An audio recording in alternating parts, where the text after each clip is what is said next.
सिद्धिभ्यः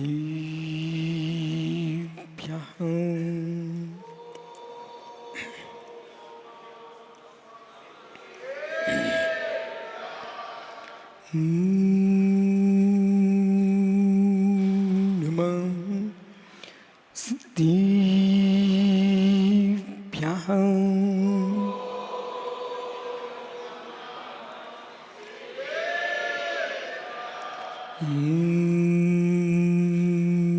नमः सिद्धिभ्यः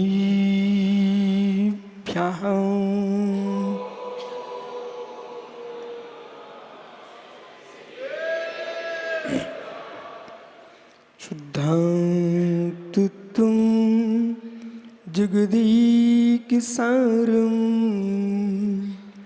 सम्प्रापितागां पबाब्धिपारं नत्वातनन्तसबोधिभारं समाधिसारं विरुडोमिसारं नमोरियन्ताणं नमो सिद्धाणं नमो आर्याणं नमो छायाणं नमो लोय सोयसाहूढम्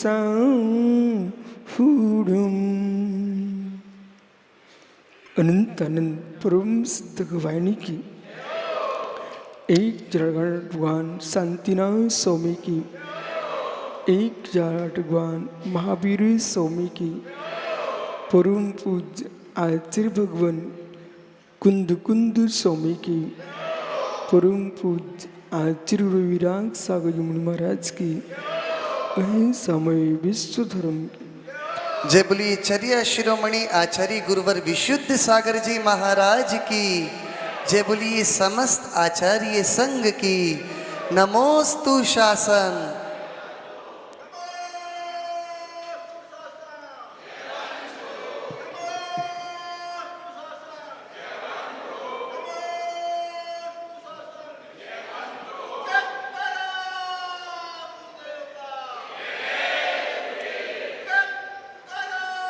तो बंधु अंतिम तीर्थ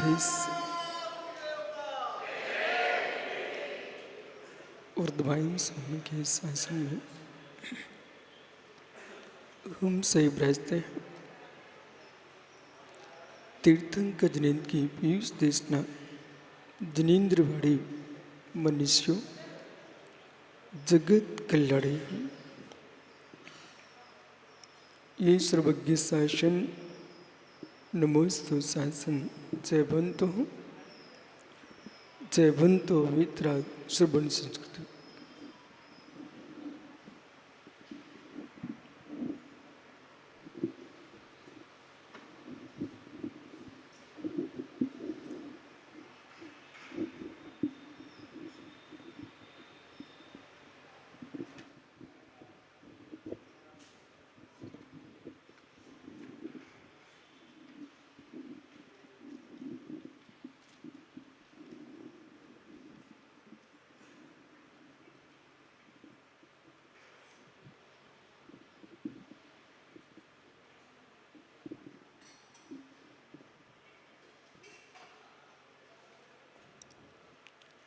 भगवत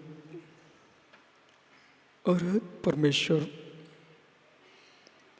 तीर्थंकर जनेश्वर देव ने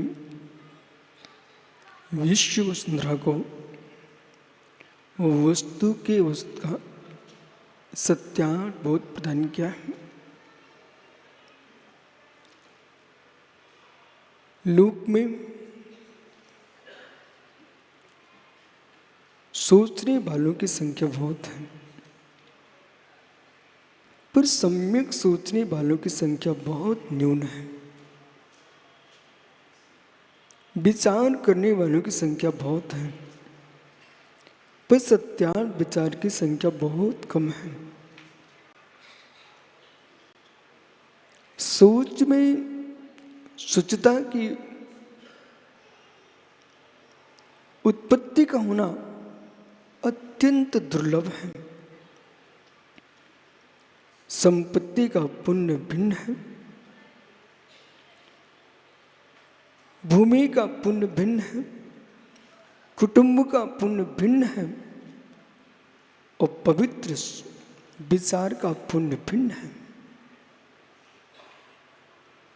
एक साथ सारी विभूतियां विशिष्ट पुण्यात्मा को भी नहीं मिल पाती। एक साथ सारी विभूतियां विशिष्ट पुण्य को भी नहीं मिल पाती।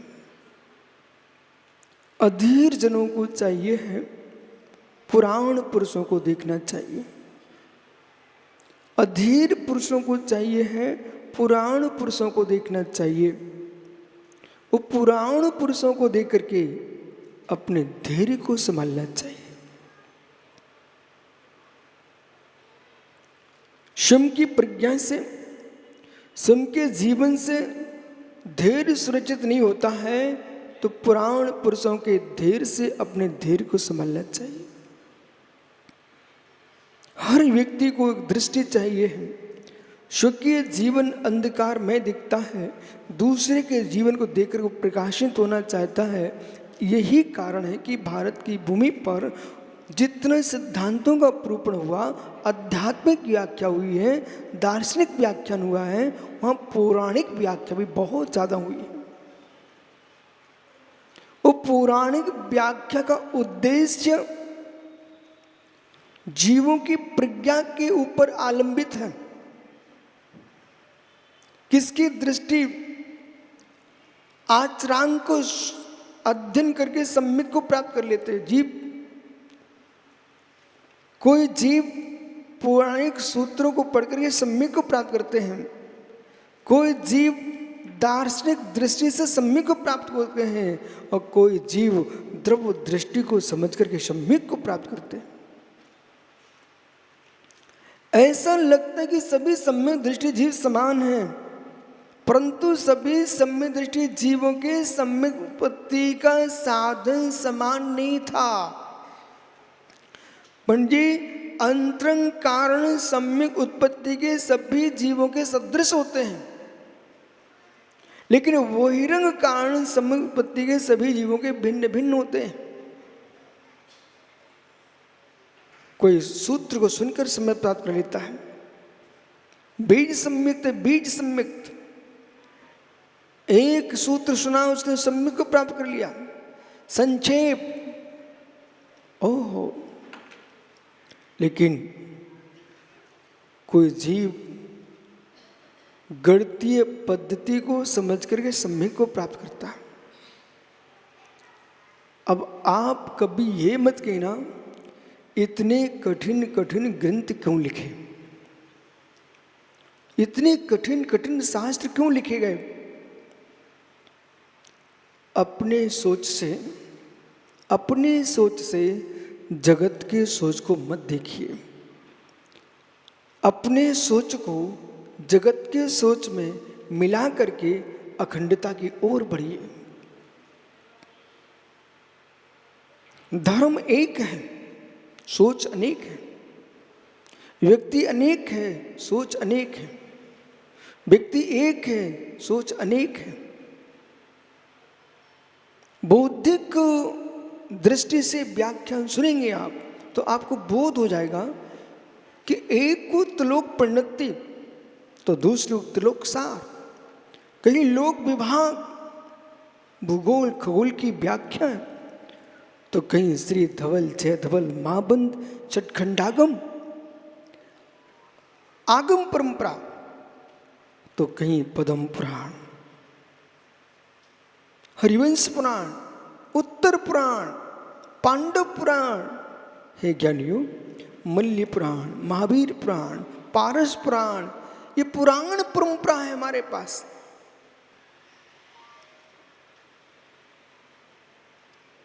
कोई जीव अध्यात्म विद्या को जानता है, उसको अध्यात्म दृष्टि रुचकर है, अध्यात्म दृष्टि रुचकर है। सबसे बड़ी भूल पंडित साहब श्रेयांश भैया वे लोग करते हैं, अपनी रुचि को देख करके दूसरे की रुचि पर प्रश्न खड़ा करते हैं। जबकि वर्तमान में मॉल बाजार परंपरा प्रारंभ हो चुकी है। और मॉल बाजार में अतुल क्या क्या होता है, जो बड़े बड़े मॉल बन रहे हैं, उसका उद्देश्य क्या कंपनी का?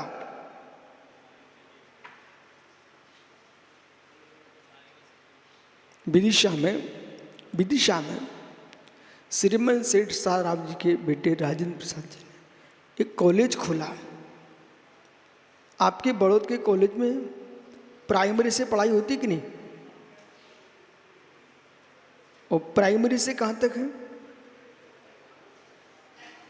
प्राइमरी है। अब पंडित जी, ये विद्यालय अपने आप में महान हो गया। क्यों?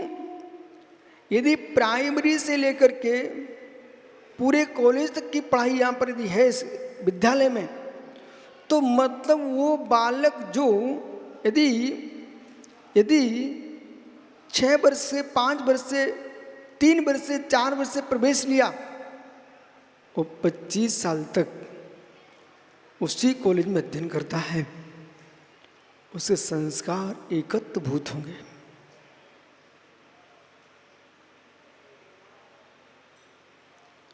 एकत्वभूत होंगे।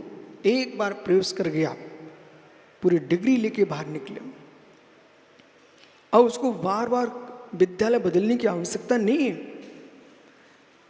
ज्ञानी जिनवाणी में कहा, एक बार प्रवेश कर जाइए, आपको जगह जगह भटकने की आवश्यकता नहीं है। ये मॉल में क्या है, एक बार प्रवेश कर जाइए, अब इसके अंदर ही तुम्हें जो चाहिए लेके जाइए, अब अनेक दुकानों पे जाने की आवश्यकता नहीं है। इसी प्रकार से जो लोग प्रथमान लोग को देख करके नाक सिकोड़ते हैं, कोई द्रव्यानुग को देखकर चेहरा बिगाड़ते हैं, कोई चरणानुयोग को सुनने नहीं चाहते हैं, कोई करणानुयोग को जानने नहीं चाहते हैं, उन सब से कहना है तुम्हारे लिए लिखा है, आप पहले विवेक रखिए। एक बार मॉल में प्रवेश किए हैं, तुम बाहर नहीं जा पाओ। और एक व्यक्ति एक वस्तु लेने वाला नहीं आता है, अनेक व्यक्ति अपने इच्छा से सामग्री खरीदते हैं। ऐसे चारों अनुयोगों में उन संपूर्ण विद्याओं की व्याख्या कर दी गई है कि इस जिन शास्त्र में जो प्रवेश कर गया है, उसको भूगोल समझना, खगोल समझना, ज्योतिष समझना, तंत्र मंत्र जो भी समझना है, इसके पास सब कुछ है। आपको बाहर जाने की आवश्यकता बिल्कुल भी नहीं है। जिनको नीति समझना है, नीति शास्त्र है। धर्म नीति समझना है, धर्म नीति शास्त्र है। राजनीति समझना है तो राजनीति शास्त्र है। समाज नीति समझना है तो समाज नीति शास्त्र है। अर्थ नीति समझना है तो अर्थ नीति शास्त्र भी है। और अध्यात्म विद्या समझना है तो श्री समयसार जैसे ग्रंथ हमारे पास है।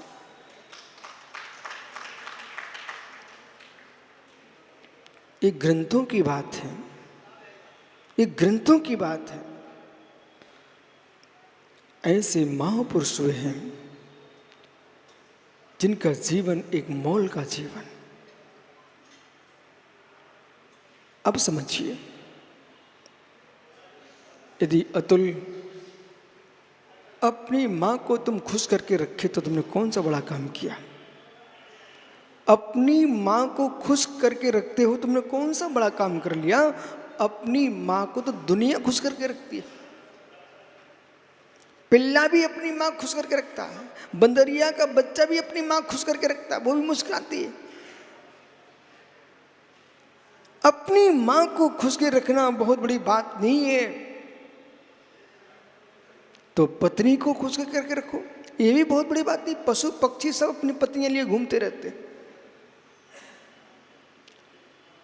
सब जगह जोड़े दिखाई देते हैं, कबूतर कबूतरी, ओहो हंस हंसनी, इनके तो जोड़े कितने विचित्र हैं।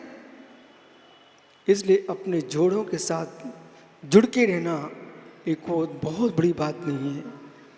माँ को खुश रखना बड़ी बात नहीं है, पत्नी को खुश करके रखना बड़ी बात नहीं है। हे मित्र, अपने वंश के लोग खुश कर करें वो बड़ी बात नहीं है। यहाँ पर आप देखो बड़ों में प्रतिदिन झुंड के झुंड बंदरों के आपस में प्रेम से रहते हैं, और एक कोई हाथ उठा दे किसी बंदर पर, सारे बंदर इकट्ठे हो जाते हैं। देखा आपने? सारे बंदर इकट्ठे हो जाते हैं, आवाज ऐसी लगाते हैं उनको पास, जैसे बोलते भैया हमारे पास सारन है, ऐसी आवाज उनके पास है कि उस आवाज को सुनते ही संपूर्ण बंदर, उनको मालूम रहता है कि ये आवाज से कोई कष्ट है हमारे मित्र के ऊपर, हमारे वंश के ऊपर। अपने वंश का बन के रहना कठिन नहीं है। यदि महान कोई है, महान कोई है, नरक का नारकी भी जिसको प्रणाम करता हो वो महान भगवान है।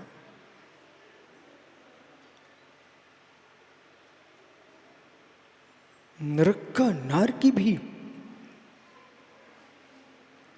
प्रणाम करता है। क्या पंडित जी नरक में कृतिकर्म होता है? क्या पंडित जी नरक में कृतिकर्म होता है? मित्र मना मत कर देना, नरक में भी कृतिकर्म होता है।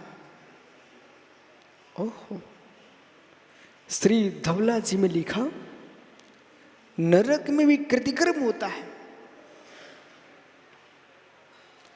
मुंड वंदना, मुंड वंदना, पंडित ये शब्द आपने लिखा अपनी पुस्तक में, मुंड वंदना और कृतिकर्म। मुंड वंदना करने वाले लोग गुण श्रेणी निजा को प्राप्त नहीं कर पाते। कृतिकर्म करके जो वंदना करता है वो गुण श्रेणी निजा को प्राप्त होता है। मुंड वंदना भी होती है, कृतिकर्म पूर्वक वंदना भी होती है। सीधे आकर के नमोस्तु महाराज जी, हम निकल गए, नमोस्तु भगवान, निकल गए, इसका नाम है मुंड वंदना। आप आए, पहले प्रणाम किया, गवासन से बैठ गए, बैठ करके कारुशर किया और भक्ति पाठ किया, फिर आपने आवर्त किए, वो आवर्त करके पुनः प्रणाम किया है, इसका नाम कृतिकर्म पूरक वंदना। कृतिकर्म पूरक वंदना। अब नरक की नारकी को वहां काटो मारो चल रहा है, तब भी कृतिकर्म पूरक वंदना भी कर लेते हैं, मुंड वंदना भी कर लेते हैं। ऐसा जीवन जीना प्रारंभ करो कि तुम्हारे नियोग से नरक के नारकी को भी एक क्षण को शांति मिले।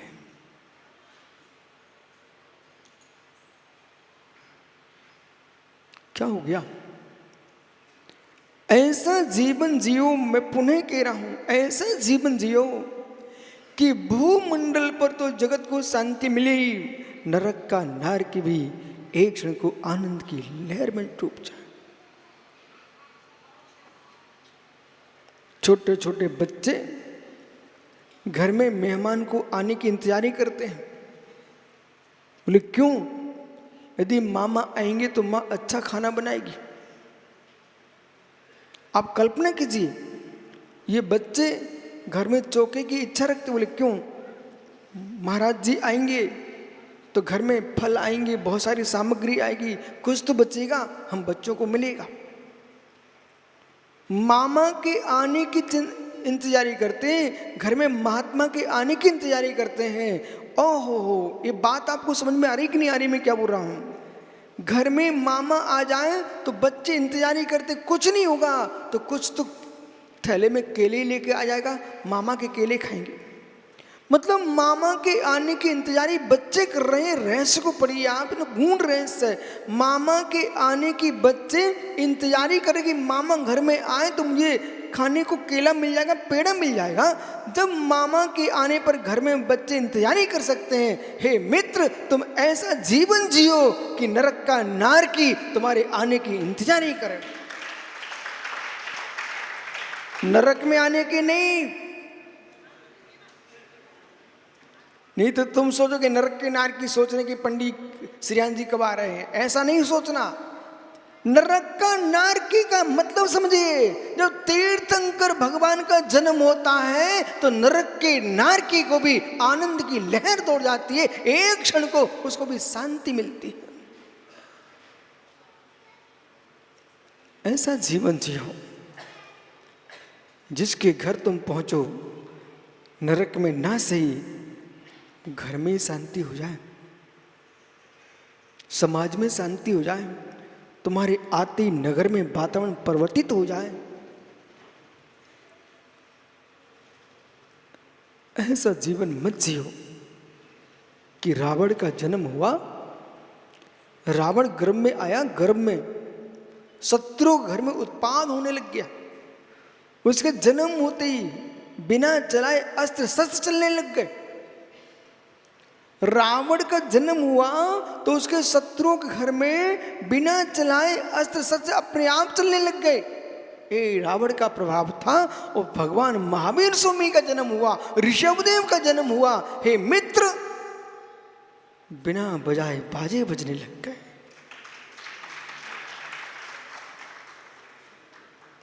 बिना बजाए बाजे बजने लग गए।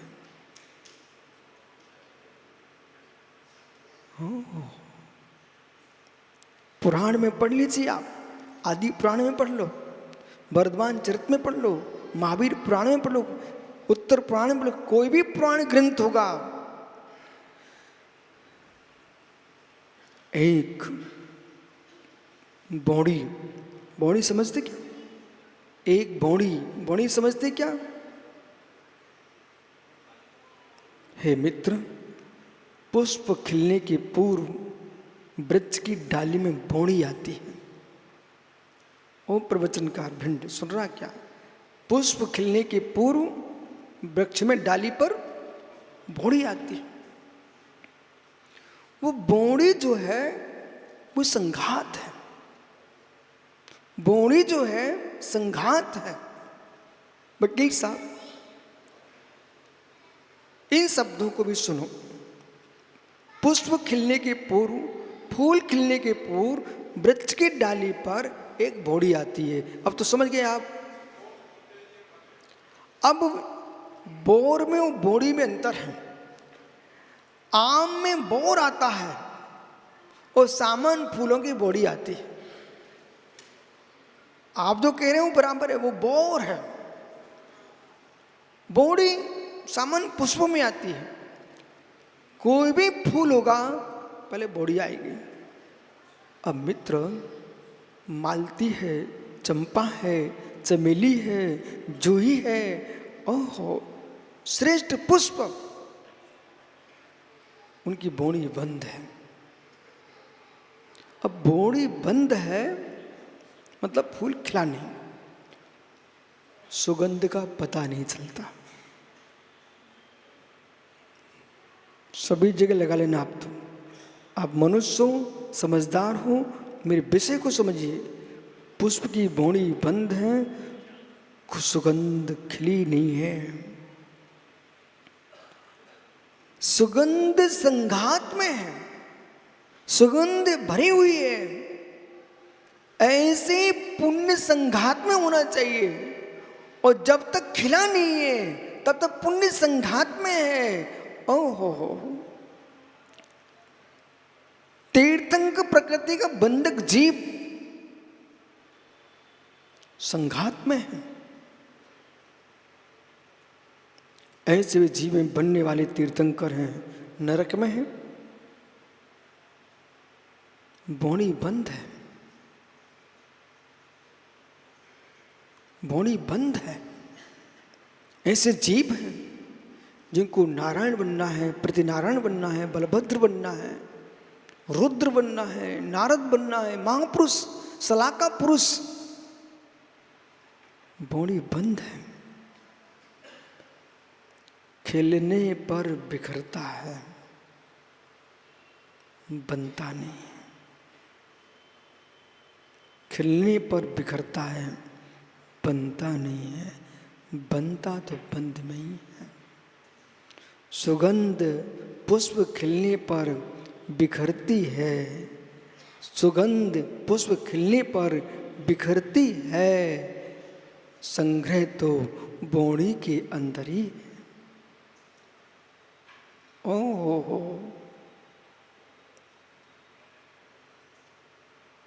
तुम जितने बैठे हो बिखरने का फल है, जितने बैठे हो बिखरने का फल है। बोणी तो माँ के उदर में, पिता के उदर में बंद थे। वीर रज निकला है, वो बना नहीं, बना था इसलिए निकला है। तुम संतान के रूप में बिखर गए हो। गर्भ में शिशु आता है, बॉडी बंद है इसलिए वर्धमान हो रहा है, और बाहर निकलते ही अब बढ़ेगा, बनेगा नहीं। पुण्य जो है गूढ़ सत्ता में उत्पन्न कर रहे हो, और जाकर के श्री जिनालय में 5 पाप छोड़ करके पंच परमेश्वरी की आराधना में तल्लीन हो, व्रतशील उपास का पालन कर रहे हो। हे मित्र, तुम्हारे अंदर बोणी बंद है। जब तुम चक्री बनो, जब तुम कामदेव बनो, वासुदेव बनो, मित्र रुद्र बनो, तीर्थंकर बनो, बोणी बिखर गई, पुष्प खिल गया है, पुष्प खिल गया है। अब पहचानने लगे, श्रेयांश बढ़ोत गई, कनेर का फूल है, ये मालती है, ये चंपा है, ये चमेली है, ये रौद्र है, ये नारद है, ये बलभद्र है, ये नारायण है, ये प्रतिनारायण है। हे जिनवर तीर्थंकर देव, कमल खिल गया है।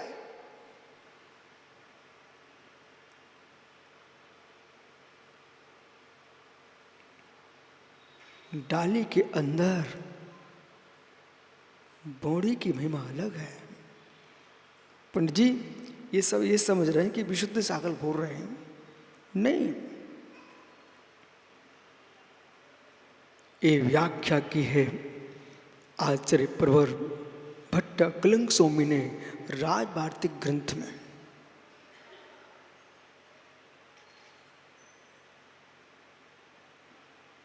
और जैसे ग्रंथ सामने आते हैं, सग्रंथ निर्गंथ दोनों शांत हो जाते हैं। प्रमाण के साथ व्याख्या करोगे तो प्रमाणित पुरुषों को भी आनंद आता है। पंडित जी प्रमाण सहित व्याख्या करोगे तो प्रमाणित पुरुषों को आनंद आता है। अब प्रमाण की बातें मात्र बच्चों का खेल तमाशा होता है।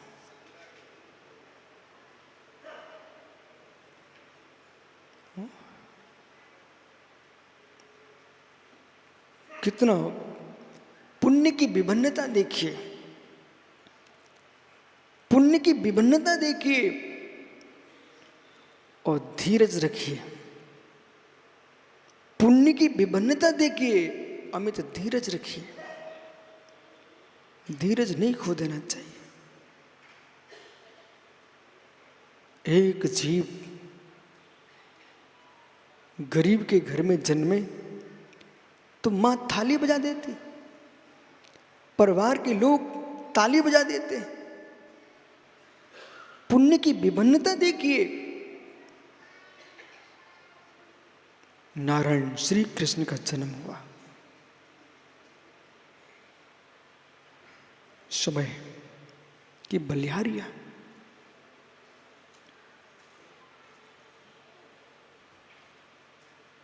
कौन शत्रु कौन मित्र, कौन सगा कौन गैर, कौन सगा कौन गैर।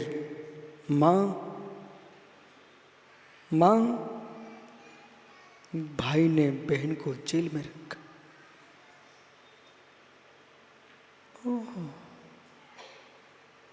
पंडित जी आप मुस्कुराओ कि 72 वर्ष जी लिए आपने, ये बहुत बड़ा पुण्य मानिए कि पूरे देश में दमंगी से माइक पे खड़े होकर बोल करके भी कोई तुम्हें जेल नहीं ले गया। ओहो, मित्र समझो मैं क्या बोल रहा हूं। हे जीव,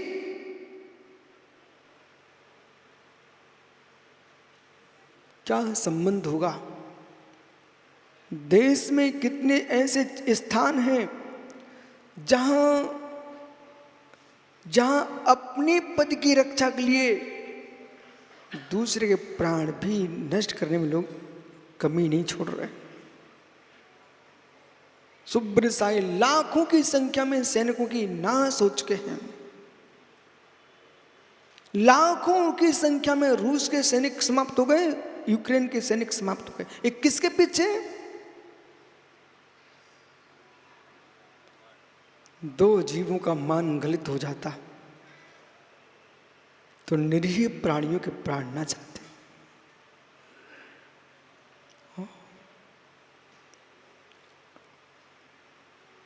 सग्गा भाई अपनी बहन को कहां छोड़ दिए हैं?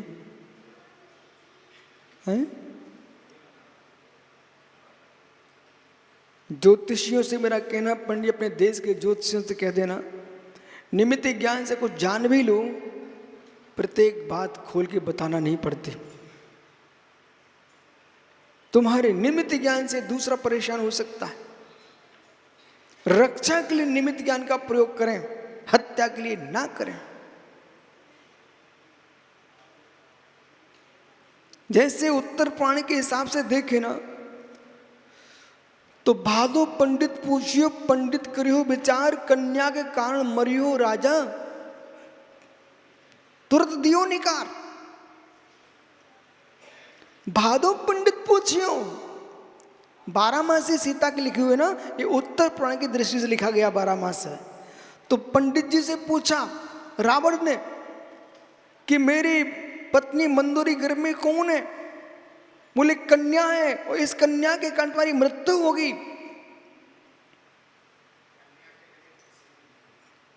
लेकिन तुमने कन्या के लिए गर्भ से तो निकाल दिया, फिर भी रावण श्रेष्ठ था। इसलिए श्रेष्ठ था, उसने कन्या को निकाल के मंजूषा में रख के बहाया, लेकिन टुकड़े नहीं किए। इतना तो ब्राह्मण तो उसके पास था। सोचो मां, रावण ने ये सुन लिया कि कन्या होगी। ये अलग अलग पुराणों की अलग अलग व्याख्या है, तो उन्होंने कन्या को निकाल करके मंजूषा में रख करके वो बहा दिया। हल जोतत किसान के ले कर मन ने खींच, कि जनक ने हल जोता, वो पेटी निकल आई, उसमें कन्या निकल पड़ी। अलंग शक्तिर भवतो पितरियों, तुमने कन्या तो निकाल दी गर्भ से, लेकिन कर्म नहीं निकाल पाए अपने आत्मा से। वही कन्या जान के सीता के निमित्त से रावण का नाश हुआ कि नहीं हुआ? तो कंस ने मालूम किया कि देवकी की संतान होगी 8 नंबर की, उससे तुम्हारा नाश होगा। पंडित बराबर, पर गढ़ लगाने वाले मिल गए। बोले 8 नंबर की ना, 8 नंबर की ना। उन्होंने उल्टा सीधा गढ़ बोले, पीछे से लगाओ तो 8, बीच से लगाओ तो 8, कहीं से भी 8 हो सकते हैं। उस अभागे ने वैदिक दृष्टि से 8 संतानों का घात किया।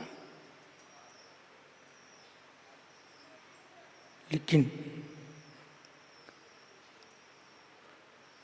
8वें में मालूम क्या हुआ? 8वें मालूम क्या हुआ? एक जगह कन्या हुई थी, उसको ला करके रख दी है।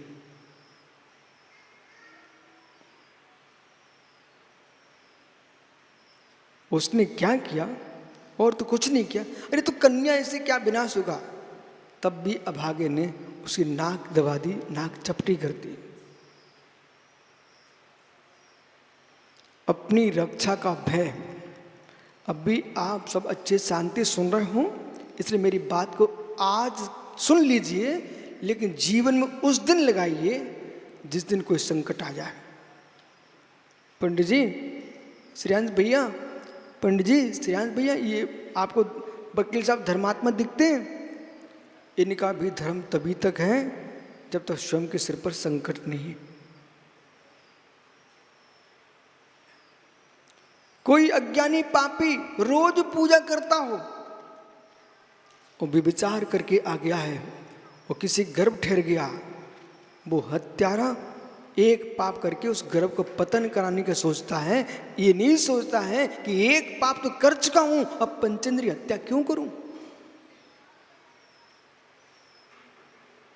फिर लगाइए कि चींटी की रक्षा करने वाले जीवों, बेटे बेटियों की हत्या करने के लिए खड़े हो चुके हो। ओह, तुमसे अच्छा रावण था, उसने नाश नहीं किया, मंजूषा में बहा दिया। श्रृडिक कितना श्रेष्ठ था।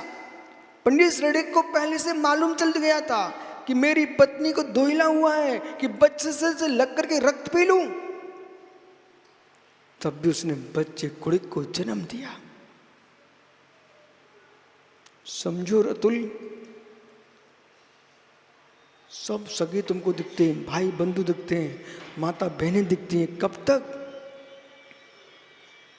स्वयं के सिर पर संकट नहीं आए तब तक।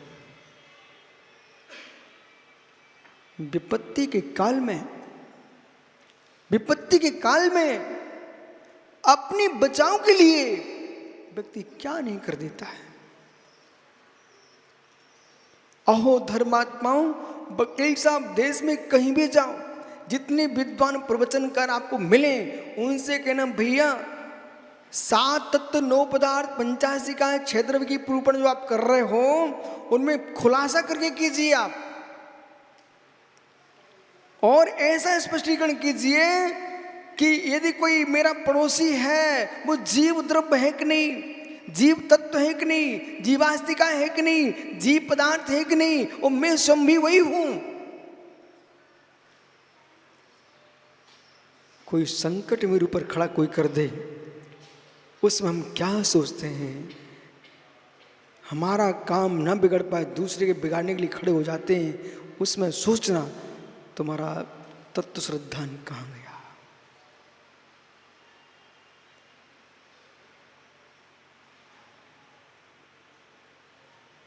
कंस कौन था पंडित जी देवकी का? कंस कौन था देवकी का? देवकी का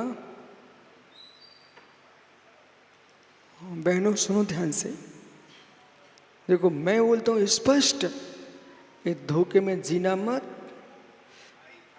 ये सारे संबंध तभी तक मधुर हैं जब तक स्वयं के नाश का समय नहीं आता। कंस देवकी का भैया था, भैया, और भाई ने क्या किया, अपनी सगी बहन को जेल में रखा और जिस बहनोई को, बहन के तुम चरण पूजे, चरण कन्यादान दिया, कन्यादान, उसी बहन को, बहनोई को जेल में रखा।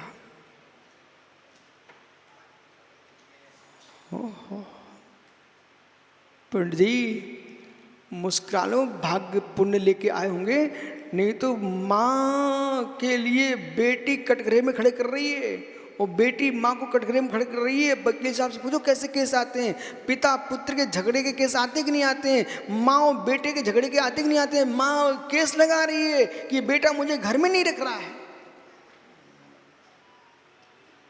माताओं दुलार तो दो, पर अपनी जीवन के लिए राख के रखो, एकदम पूरी चाबी मत सौंप दो, नहीं पुनः कोर्ट में जाना पड़े। एक जगह पंडित जी, एक चेला आ गया, चेला बोले, चेला कहते गुरुजी कुछ शिक्षा दो। अब गुरुजी सरल स्वभावी थे, फिर भी ज्ञानी थे। उन्होंने कहा गुरुजी मुझे एक विद्या सिखा दो।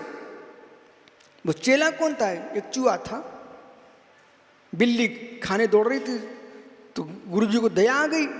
उसने कहा तुम बिलाव भवा, वो बिलाव हो गया। और जैसे ही बिला हुआ तो सामने श्वान आ गया, फिर रोके आगे, गुरुजी रक्षा करो। कमंडल का पानी लेकर मंत्र पढ़ दिया तो श्वान भगा, वो श्वान हो गया। थोड़ी देर बाद फिर वो रोके आता, गुरुजी शेर आ गया, रक्षा करो। बोले अच्छा।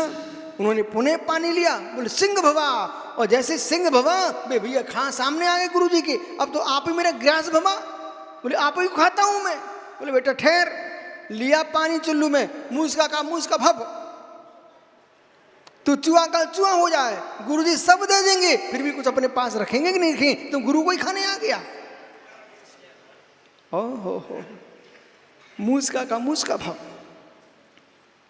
इसलिए भैया इतने सीधे मत बन जाना कि आज तुम्हें अपने परिणामों पर विश्वास नहीं है तो बेटे बेटियों परिणाम पर क्या विश्वास करते हो। इतना जीवित रखने के लिए अपने पास रखना, इतना रखना कि जिससे बेटे इसके सामने हाथ ना फैलाना पड़े। नहीं तो अतुल ने सब दामाद को ठहरा दिया, अब कहता है जाओ तुम्हारी दम लेते अब हम तुम्हारी।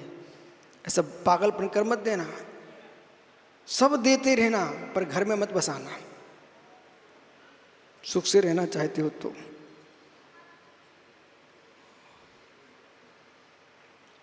सुनील को सोच तो नहीं रहे। ओहो, अभी पंडित जी बोले आचार्य विद्यासागर महाराज जी ने कहा, जगत से जितनी दूरी बनाओगे जगत तुम्हारे पास आएगा, और जगत से जितना तुम चिपकते रहोगे जगत तुमसे दूर हो जाएगा।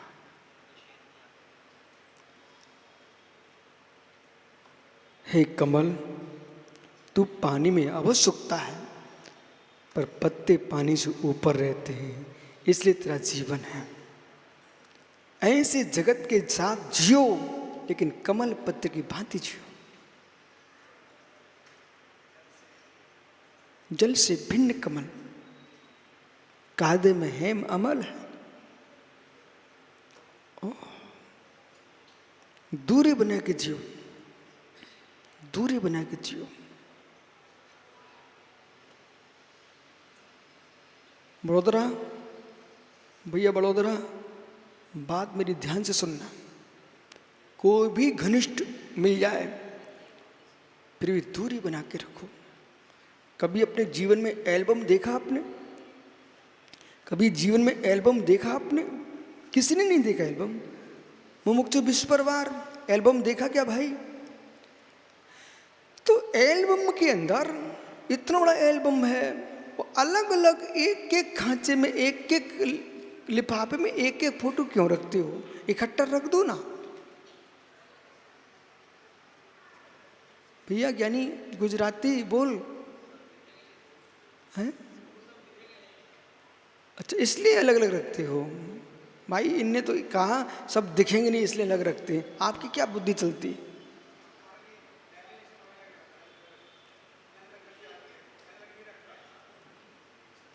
माना कि आपके पास इतनी फोटो है, तुम्हारे दादा की, तुम्हारे दादी की, सबकी फोटोआं हैं, उन सबको एक साथ रख दो ना। हैं? उससे क्या होता है? चिपक जाने दो। देखो कैलाश चंद जी विश्व परिवार का पोता ना, उसको ये बोल रहा है, आखिर में बुंदेलखंडी ठहरा। वो कह रहा गुरुजी, वो श्रीयांश ब्रह्मोत्तर का रिश्तेदार है तो बुद्धि चलेगी ना। बोले गुरुजी, यदि हम एक ही एल्बम में दूर से एक दिखता है पर प्रत्येक एक एक फोटो एक एक खंड के अंदर है। बोले क्यों? बोले एक साथ रखेंगे तो चिपक जाएंगे, और चिपक जाएंगे तो थोड़े दिन बाद खराब हो जाएंगे। ऐसे यानी समझ, जगह से चिपक के रहेगा तो खराब हो जाएगा, दूरी बना के रहेगा तो सुरक्षित रहेगा।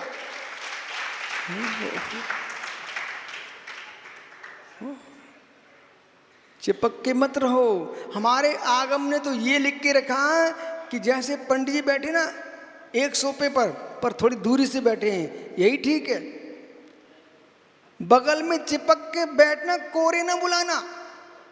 कोरेना ने तुमको सब सिखा दिया, पर जिनवाणी ने अनादि काल से यही कहा है, सरघट्टाणम सरघट्टाणम, परस्पर में संघटन मत कीजिए। एक दूसरे की परिगणाओं से जीवोत्पत्ति होती है, उनसे घात होता है। धन्य भीतरा की मुनि बे धूप से छाव में जा तो मार्जन करते जीवों का। आहा, पिच्ची का। हो पंडित जी, गले लेने की परंपरा नहीं हमारे आगम में, पर क्या करूं, लोग चिपक जाते हैं। मित्र, गले लगने की परंपरा नहीं है आगम में। या तो आकर के मार्जन करो जमीन का और पिच्छी हाथ में लो, गवासन से बैठो, परस्पर में नमोस्तु प्रतनमोस्तु करना, ये जिनागम की परंपरा है। मित्र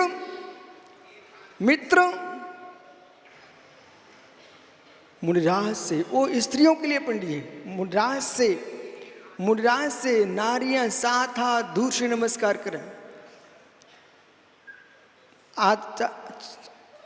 उपाध्याय से 6 हाथ, आचार्य से 5 हाथ। अब सुनिए, परस्पर में नमोस्तु करें तो मित्र कम से कम एक बिलस्त 1 हाथ दूर से नमस्कार करें।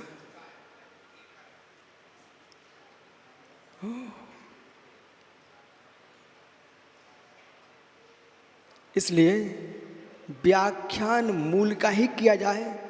तुम क्रिया नहीं कर पा रहे, तुम्हारी निजी व्यवस्था है, लेकिन व्याख्यान तो आगम का ही होगा, वही सत्य है। तो भैया, फोटो अलग अलग क्यों रखते हो? हैं? हाँ, खराब न हो जाए इसलिए दूर रखना चाहिए। तनक पहले ही बोल देते। ज्ञानी, यदि मिला के रखेंगे तो फोटुओं में दाग पड़ जाएगा, फोटुओं में दाग पड़ जाएगा। और मिला के रखोगे तो संयम में दाग पड़ जाएगा। दूर से रखो, दूर। ज्ञानी, विषम लिंगियों से मिलके रखो तो दाग पड़ जाएगा। हो संयम टूटे ना टूटे, कलंक का दाग तो पड़ ही जाएगा। इसलिए साधुओं को दूर रहना चाहिए। और सग्गी बहन भी को ना बेटा समझ, एक जगह एक स्थान सग्गी बहन के साथ भी नहीं रहना चाहिए। बेटा, चार्त में दाग लगे ना लगे, यश में दाग तो लग ही जाएगा।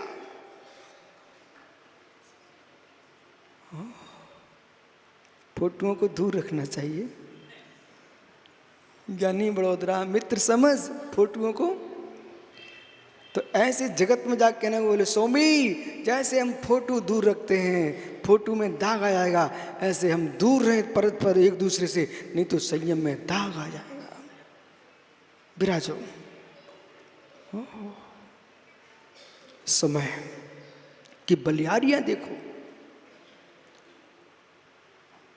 समय की बलिहारियां देखो। अपने प्राणों की रक्षा के पीछे, अपने प्राणों की रक्षा के पीछे 7 भानियों का नाश कर दिया।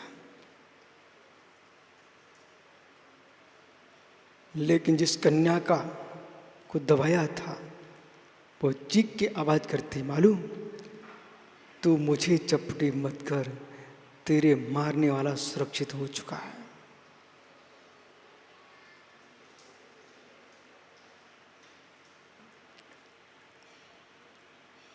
कन्या रख करके नारायण कृष्ण को लेकर के वासुदेव मित्र टोकनी में लेकर के निकल पड़े थे, निकल गए।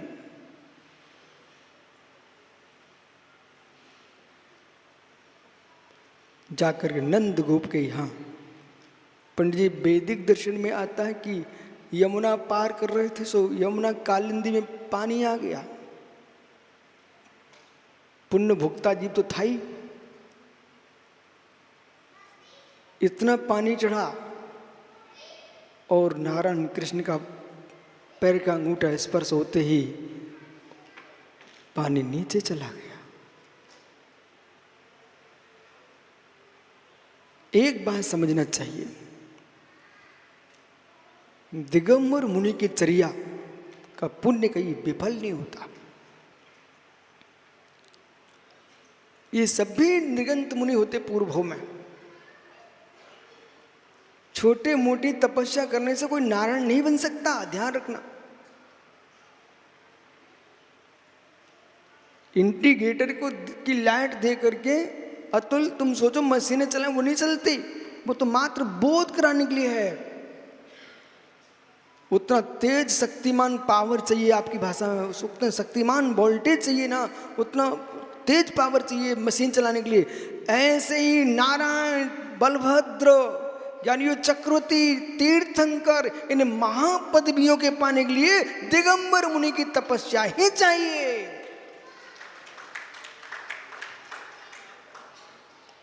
इसके नाम वकील साहब कोई जीव पदवीधारी नहीं बन सकता, पर मुनि बन करके निदान बंद नहीं करना चाहिए।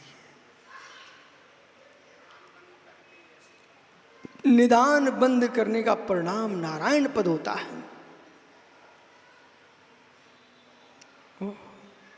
समय देखो मित्र, कम से कम राजेश तुम्हारे जन्म पर ताली बजाने वाले लोग मिल गए हों, थाली बजाने वाले मिल गए हों। नारायण श्री कृष्ण का जन्म हुआ तो जेल में हुआ, जेल में हुआ, कोई ताली बजाने वाला नहीं मिला। जिस माँ ने जन्म दिया था वह बालक की बाल कीड़ा नहीं दिख पाई। रैस देखो। और पुण्य पुरुषों के प्रज्ञा को भी देखिए पंडित जी। विशिष्ट पुण्यात्मा जीव की प्रज्ञा ही काम में आती है। ये कभी आज से कहना मत और किसी को डांटना भी मत, कुछ समझते नहीं है। अरे समझते होते तो तुम हम पंडित जी ना होते। बिल्कुल नहीं डांटना किसी को। आपने देखा, मैंने आज तक कहीं किसी को डांटा क्या आपको यहाँ? पर मुझे मालूम है, अरे डांटने से लाभ क्या है? दूसरे को डांटो, उसके परिणाम खराब करो, अपना पुण्य समाप्त करो। ये समझ लीजिए, मैं कितनी ही समझाऊंगा इसकी बुद्धि पर नहीं चढ़ेगा, क्योंकि इस बार उतना पुण्य ही नहीं है। आनंद चाहता है, एक बाल्टी भर के पानी लेके आया है। या कोई नदी बहती क्या भैया? यमुना से पानी भर के लाया और दे दिया जाकर के प्रधान जी को। बोले लो इससे से मक्खन निकाल लो। प्रधान जी के पूरी परंपरा लग जाए, डाल दो कितनी मथानी, कितनी रई घुमा दो, लेकिन नहीं निकलने वाला। और मित्र जरा सा यही हरियाणा की गाय का दूध लेके आते, पड़ोस में चले जाते, फिर देखते कितना मक्खन निकलता है। इसी प्रकार से पंडित जी रहस्य ये है, किसी व्यक्ति को हम क्यों डांटें, क्यों परेशान? मुझे मालूम, इसका चेहरा देख के पता चल जाता है इसके अंदर पानी का पुण्य है कि दूध का पुण्य है। वहीं रई डालो जहां मक्खन निकलता हो।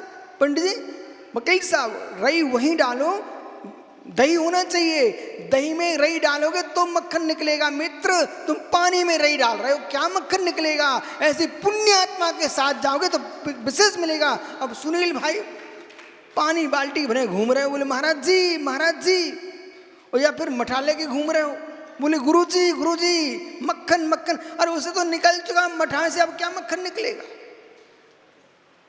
ओहो, दूध की बाल्टी लेके आओ। ये पूरा सिद्धांत यहां भी लगाना, घर में लगाना, देश में सब जगह लगाना। ये सिद्धांत सब जगह लगेगा। चौसम देखना चाहिए, चौसम देखना चाहिए, हुनर देखना चाहिए। पुण्यात्मा के साथ चलोगे ना तो विपत्ति टल जाएंगी। मित्र विश्वास रखिए, अपनी डायरी पर नोट कर लो। पुण्यात्मा के साथ चलोगे वकील साहब, विपत्ति टल जाएंगी, और पुण्य छीड़ के साथ चलोगे विपत्ति में पड़ जाओगे। पुण्य छीड़ के साथ चलोगे विपत्ति में पड़ोगे, 100% विपत्ति में पड़ जाओगे। जैसे सड़े फल को नहीं रखते ना अच्छे फल के साथ, सड़े फल को दूरी बना के रखते हो। जिनके पुण्य सड़े हुए हैं उनको थोड़ा दूरी बना के रखिए, तुम्हारा पुण्य बिगड़ जाएगा। हो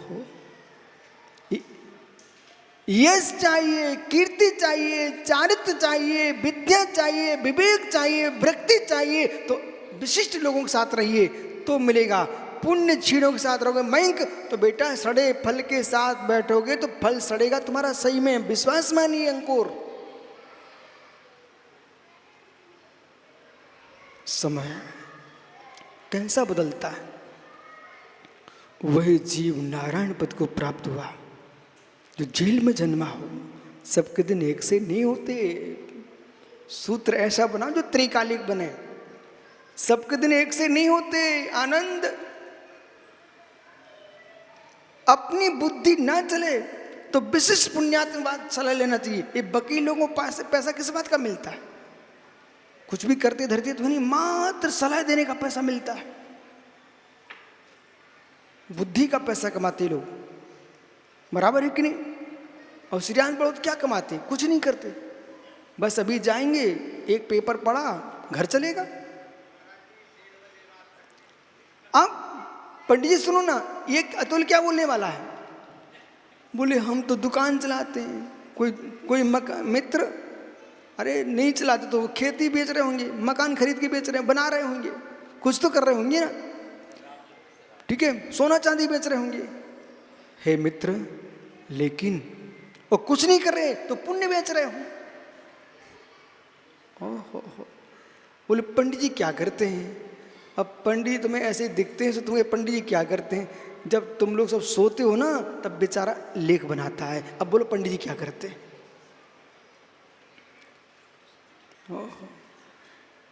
पंडित जी आप मेरी बात मानो, जितने लोग विद्वानों की हंसी करें ना, इन सबको एक एक आलेख बनाने का कुछ ऐसे काम दे दिया करो, तो कम से कम ये लोग फिर दोबारा आएंगे तुम्हारे पास। बोले पंडित जी बताओ, आप मत देना, दूसरे से दिलवाना।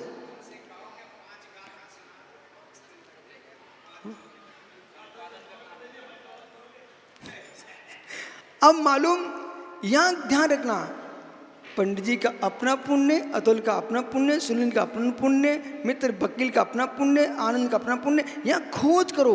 और इन सबके पुण्य की आवश्यकता है। पंडित जी से देश चलने वाला नहीं है तो अतुल से मात नहीं चलेगा। इन सबके होने से ही देश चलेगा। विद्वान की आवश्यकता हो विद्वान काम करेगा, साधु की आवश्यकता साधु काम करेगा, किसान की आवश्यकता किसान काम करेगा। ऐसा समीकरण जिसके पास है वो देश को चलाएगा। भैया हमारी आवश्यकता तुम्हारे परस्पर को जीवाना। उमा स्वामी ने एक ऐसा सूत्र लिख दिया पंडित जैन दर्शन के अंदर कि जगत का कोई भी दर्शन इस सूत्र को हटा नहीं सकता। परस्पर ग्रहो जीवाना। अनपढ़ी बहू पंडित जी घर में आ जाए, अनपढ़ी बेचारी कुछ भी नहीं जानती है। अब पंडित से पूछो कोई काम की है कि नहीं? पंडित जी घर का दीप उसी से जलेगा, उसका अपमान मत करना। तुम पोथी पढ़ोगे वो तुम्हारे कुल का दीप जला के देगी, पुत्र देगी।